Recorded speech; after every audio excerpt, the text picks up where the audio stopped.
Tepuk tangan yang meriah untuk Ustaz Ojatsu bagi semuanya. Masya Allah. Tepuk tangan yang meriah buat Kang Asep juga. Bismillahirrahmanirrahim. Assalamualaikum warahmatullahi wabarakatuh. Waalaikumsalam warahmatullahi wabarakatuh. Yang lebih semangat lagi, mudah-mudahan tahun ini lunas hutangnya. Amin. Bisa punya mobil cash. Amin. Rumah cash. Amin. Assalamualaikum warahmatullahi wabarakatuh. Waalaikumsalam warahmatullahi wabarakatuh. Alhamdulillahirabbil alamin wa bihi nasta'in ala umuri dunya waddin wa ala alihi wa sahbihi ajmain. Asyhadu an la ilaha illallah wa asyhadu anna Muhammadan abduhu wa rasuluh.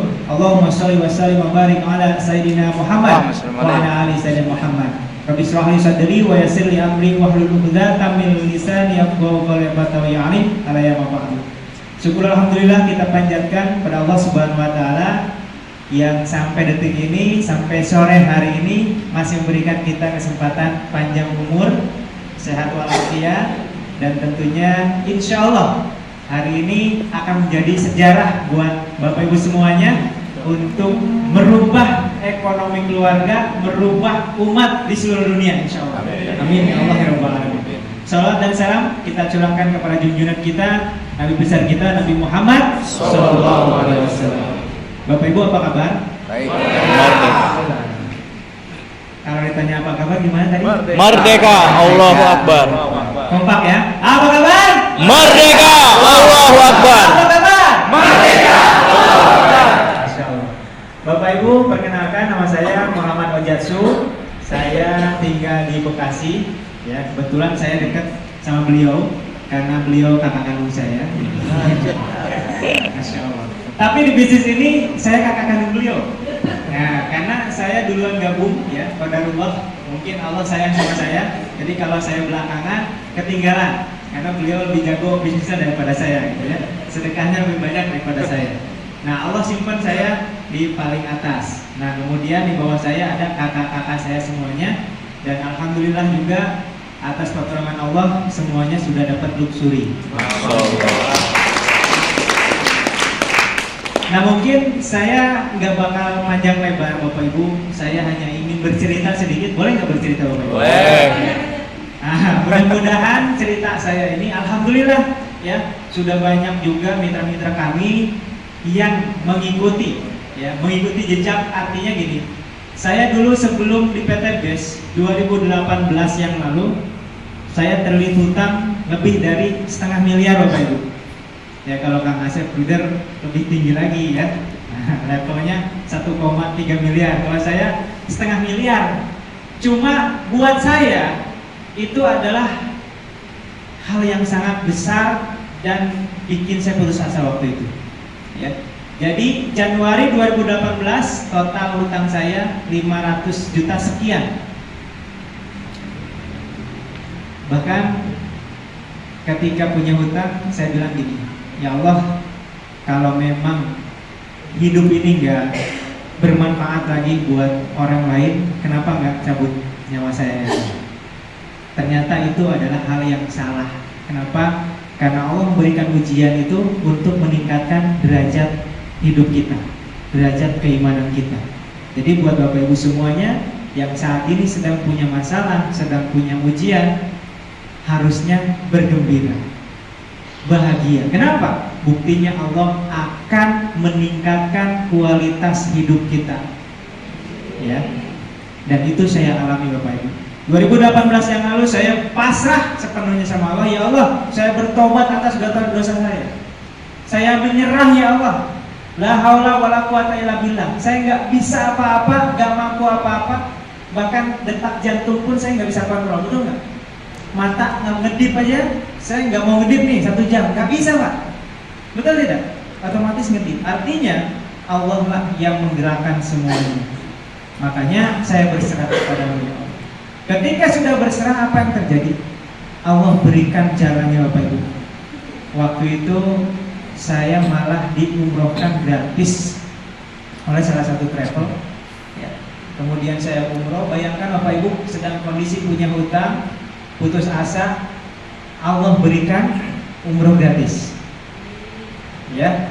Nah di sana Bapak Ibu pas umroh saya berdoa, ya Allah, depan muntajam, ya Allah, sepulang umroh saya pengen lunas hutang. Saya pengen penghasilan, asal nyemprot saja, pengen penghasilan minimal 10 miliar saya bilang. Ya, saya doa kayak gitu. Sepulang dari umroh, Masya Allah, dikabul sama Allah. Umroh itu Februari 2018, April 2018 saya dihubungi sama Pak Haji Birawan dan Bunda Hajalinda. Dia bilang ini, Ustaz, mau lunas hutang nggak? Dalam hati kok dia tahu saya punya hutang. Ternyata hanya tebak-tebak aja. Karena di Indonesia ini hampir semuanya punya Hutang. Betul nggak Bu? Betul. Jadi kalau ditanya, Bu mau lunas hutang nggak? Pasti mau. Kenapa? Dia pasti punya hutang gitu. Minimal cicilan motor. Betul nggak Bu? Betul. Wah, pengalaman nih kayaknya ya. Pengalaman saya juga. Nah, singkat cerita, Pak Haji mau bayarin hutang saya. Nggak bayarin, tapi saya tahu caranya. Dia bilang gitu. Gimana Pak Haji? Saya mau. Ya udah, antum hadir ke acara nanti di Cimanggis. Masya Allah, saya di Bekasi, acaranya di Cimanggis. Waduh, mikirin ongkosnya Bu. Ya, waktu itu mobil nggak punya, udah ditarik leasing. 2015 saya punya mobil ditarik leasing Bapak Ibu. Motor juga nggak punya.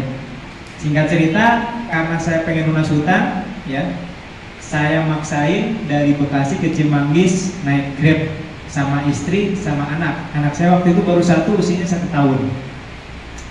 Ke Cimanggis, di sana kalau ini kan enak nih, luas ya. Kemudian banyak pesertanya. Waktu saya hadir pesertanya cuma 17 orang. Dan itu di kafe yang kecil, sempit banget. Pas datang, ya, ada 17 orang. Pembicaranya waktu itu Bapak Haji Adan Haris Setiawan dari Jogja. Ya, saya duduk paling depan karena semangat pengen lunas hutang Bapak Ibu. Ya, saya duduk paling depan, sebelah saya, di sini saya, sebelahnya istri saya sama anak. Saya digendong. Datanglah Pak Haji Adan Haris, kemudian ngisi. Insya Allah komunitas kita dan perusahaan kita, kata beliau, akan membantu Bapak Ibu semuanya, tidak hanya lunas hutang, tapi bisa punya mobil. Makin semangat nggak Bapak Ibu? Makin semangat. Wah, udah mau lunas hutang, punya mobil. Makin semangat, Masya Allah, Masya Allah. Kemudian dijelasin Pak, panjang kali lebar, di tengah-tengah dia gambar bulat-bulat Bapak Ibu. Bulat kiri, bulat kanan, langsung ngedrop Bapak Ibu. Salah masuk. Kenapa? Karena saya itu salah satu orang yang anti MLM. Kenapa? Karena sejak kuliah saya ambil jurusan matematika, ada satu momen saya suruh meneliti 10 multi level marketing di dunia. Setelah saya teliti kurang lebih 3 bulan waktu itu ya. Laporannya saya tulis, kesimpulannya bahwa MLM itu niat dan sistemnya sangat bagus untuk merubah dari yang miskin jadi yang kaya, basicnya. Tapi pada realnya tidak akan bisa. Kenapa? Karena ada aturan-aturan yang memang dibikin untuk tidak bisa dicapai. Itu kesimpulan saya. Jadi misalkan mau dapat reward ini, targetnya sekian, batas waktunya. Inilah jebakannya Bapak Ibu. Batas waktunya setahun. Maka perusahaan menghitung, saya orang matematika, dihitung supaya ya, minimal hanya 1% aja yang dapat. Itu pun sulit. Jadi misalkan targetnya 10.000 poin, 1 tahun harus tembus. Susah Bapak Ibu. Ketika sudah 9.888, batas waktunya hilang, habis hangus. Disitulah kenapa multi level marketing banyak yang diharamkan. Kenapa? Karena banyak menzolimi, orang kerja nggak dibayar. Makanya kembali lagi ke cerita tadi, pas di Januari bulat-bulat langsung saya ngedrop. Jauh-jauh saya dari Bekasi gitu ya. Aduh, saya bilang. Tapi saya mau keluar, nggak enak, saya paling depan. Terjebak Bapak Ibu. Ya udah, saya sabar aja. Ya, sabar aja, saya tungguin. Di akhir Disitulah saya meneteskan air mata ketika Pak Haji Adan Haris bilang perbedaan dengan multi level marketing yang lain. Baru apa? Memang ada bedanya sih. Satu, poin tidak ada batas waktu, tidak ada riset. Mulai semangat lagi Bapak. Yang kedua, tidak ada tutup poin, artinya tidak harus belanja setiap bulan. Nah, ini salah satu yang dipermasalahkan juga. Ya, belanja itu kan kalau kita butuh, betul ya? Butuh harus belanja. Kalau dipaksa belanja, maka jatuhnya zolim juga. Ya, di sini tidak ada. Disitulah langsung muter otak saya, ini bisa diraih. Ya Allah, saya yakin ini adalah jalan, ini adalah doa-doa yang dikabulkan. Wah, langsung menggebu-gebu, Masya Allah, saya siap gabung, saya siap jalankan ini, saya paham sistemnya. Inilah yang saya inginkan dulu, saya bilang. Ya, kesimpulan itu, kalau saya bilang ini waktu kuliah, kalau syarat-syarat ini dihilangkan, ini MLM bisa merubah yang tadinya miskin jadi kaya. Dan ini terjadi di PT PES. Makanya waktu itu meneteskan air mata. Tapi seketika kegembiraan itu hilang sirna ketika mau daftar gak punya modal. Ya, dipanggil ke depan, siapa yang sungguh-sungguh, siapa yang siap gabung, siapa yang mau berubah hidup, silahkan maju ke depan. Pada maju semuanya itu 17 orang, 16 orang. Saya mau nggak maju, malu Bapak Ibu. Waduh, maju semua ini. Dan yang hadir waktu itu, yang sekarang sudah dapat luxury semua Bapak Ibu. Masya Allah. Masya Allah. Ya. Makanya hari itu menjadi waktu yang paling bersejarah buat saya. Nah, akhir cerita saya maju ikutan karena malu. Aduh, baru maju nih, maju. Pak Haji Adan Haris sebelah sana, saya paling jauh di sini Bapak Ibu. Karena takut ditanya duluan gitu. Nah, saya mau nyontek dulu gitu. Ternyata ditanya, Bapak mau gabung yang berapa? Mau gabung yang berapa? Masya Allah, mau gabung yang berapa? Satu aja kagak ada duitnya. Akhirnya saya doa, ya Allah, kalau PT PES ini, kalau bisnis ini memang kau berikan petunjuk buat saya untuk lunas hutang, ya Allah, berikan rezekinya ya Allah, meskipun hanya daftar basic saja. Pas buka mata, langsung dikabulkan oleh Allah. Tring, nemu cincin Bapak Ibu. Kok ada cincin di mana? Di jari tangan istri saya Bapak Ibu.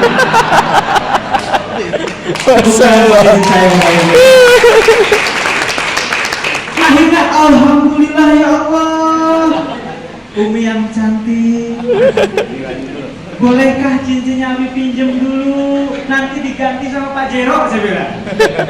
Ya, alhamdulillah, karena istrinya ikut, nggak harus jelasin lagi Bapak Ibu.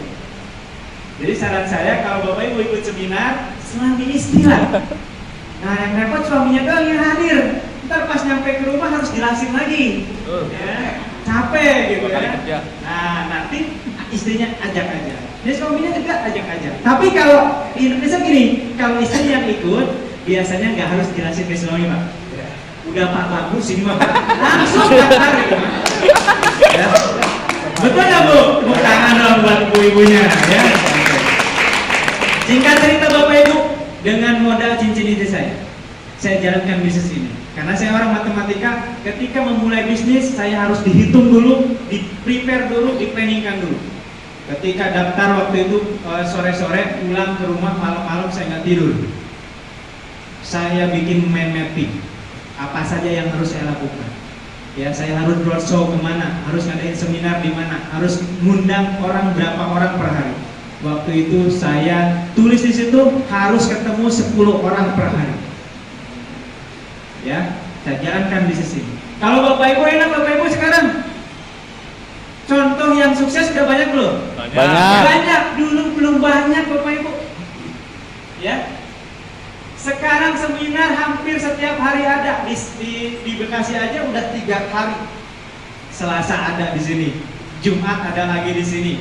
Sabtu besok ada lagi di Gerahartika. Enak apa enak banget? Enak banget. Dan konsepnya Bapak Ibu tinggal undang aja.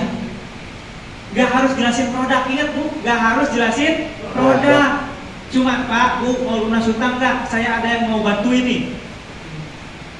dibantunya gimana? Udah hadir aja yuk. Ada sosialisasinya. Nanti jelasin sama Kang Asep Luder, beliau punya hutang dulu 1,3 miliar, sekarang udah lunas. Bisa nggak ngomong itu Bapak Ibu? Berarti Bapak Ibu calon sukses. Ya. Singkat cerita, saya jalankan bisnis itu, ya.